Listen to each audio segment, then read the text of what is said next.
Hey, Emily here with Divine Source Wellness.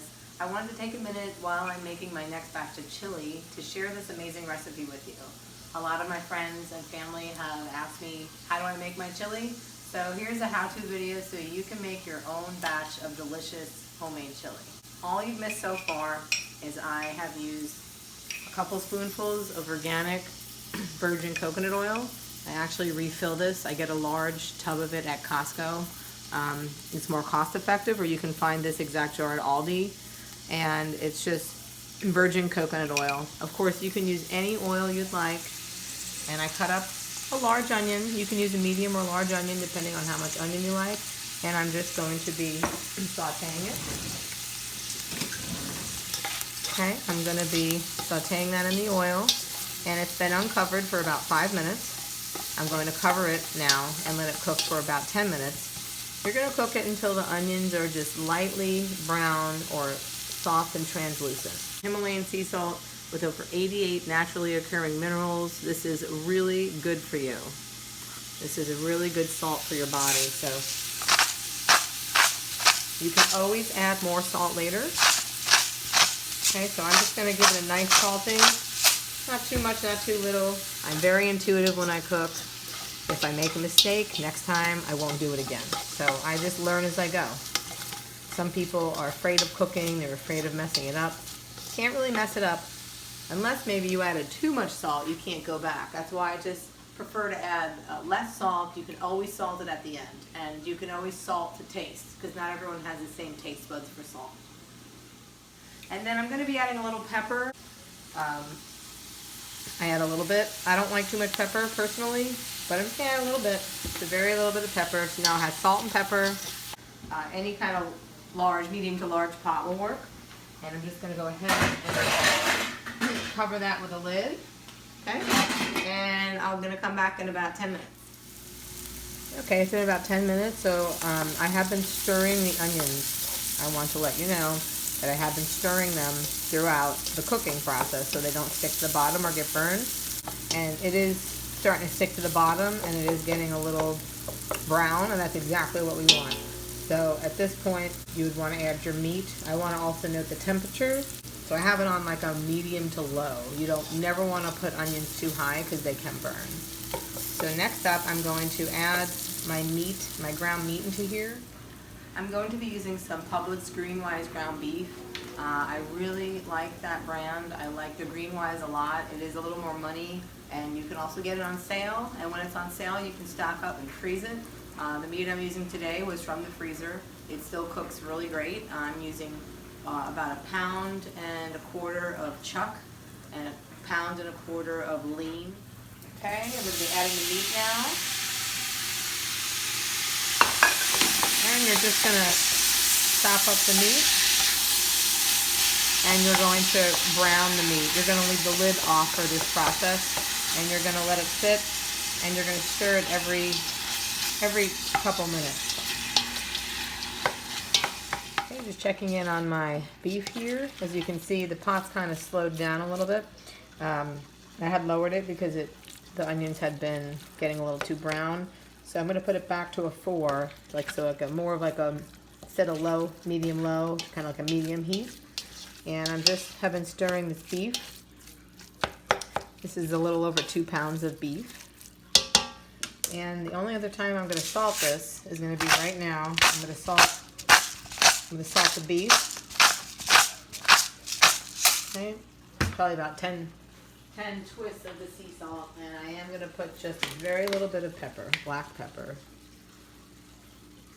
Okay, and that's it, just a pinch. So I've turned the heat back up, so you can see it is starting to cook, and I'm going to leave the lid off, and you're just going to brown your meat. The meat is almost brown. I've been stirring it and just kind of chopping it up a little bit, and that's pretty good. So we're going to go ahead and add the tomato sauce. So over here, I only use palm chopped tomatoes. There is no citric acid, there's no preservatives.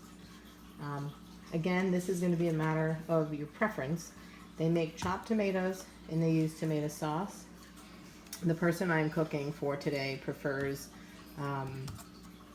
their chili to be have more liquid in it as opposed to a thick chili. So I'm going to go ahead and use 2 of the palm chopped tomatoes. And I may use this whole thing, or I may need to use half. I'm going to see how it looks.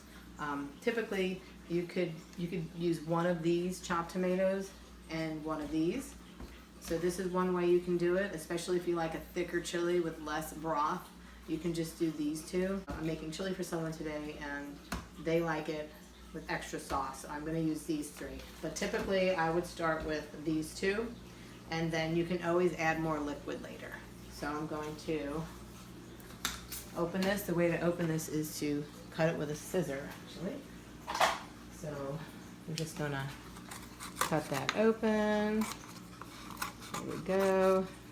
And we're going to add that in. Nice, we're gonna add that right in. Okay, I'm gonna stir that around. Okay.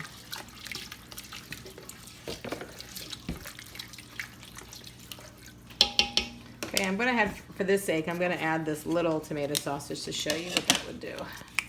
So this is just this is not chopped tomatoes, it's tomato sauce with nothing added. It's just it's just tomatoes, ground tomatoes. See, that's going to make it nice and rich.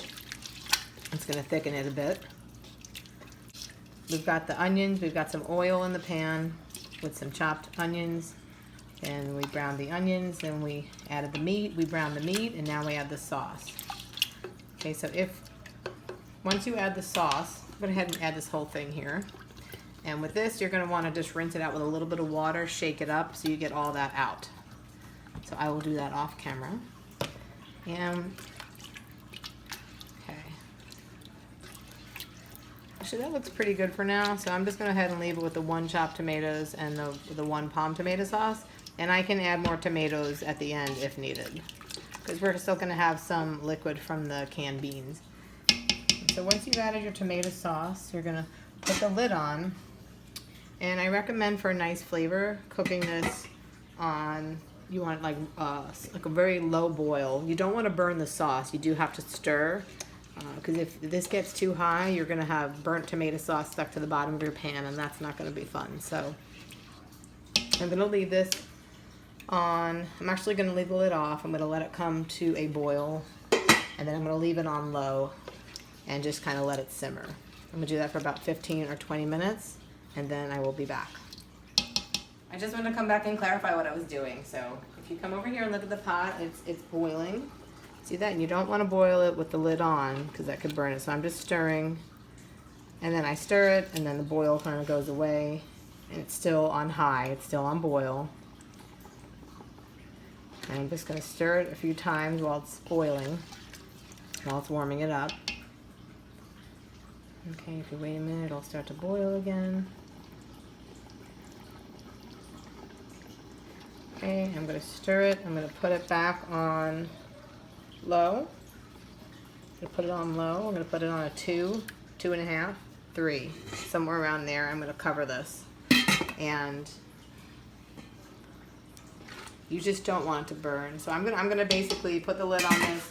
You don't have to let this cook. I have been in a rush, and I have just added the beans after this. I just found recently that if you cook the tomato sauce for at least a good 10 to 20 minutes, the longer it cooks, the better it tastes. You want to make sure you stir frequently so it doesn't get burned. So I'm not gonna walk away. Don't leave this.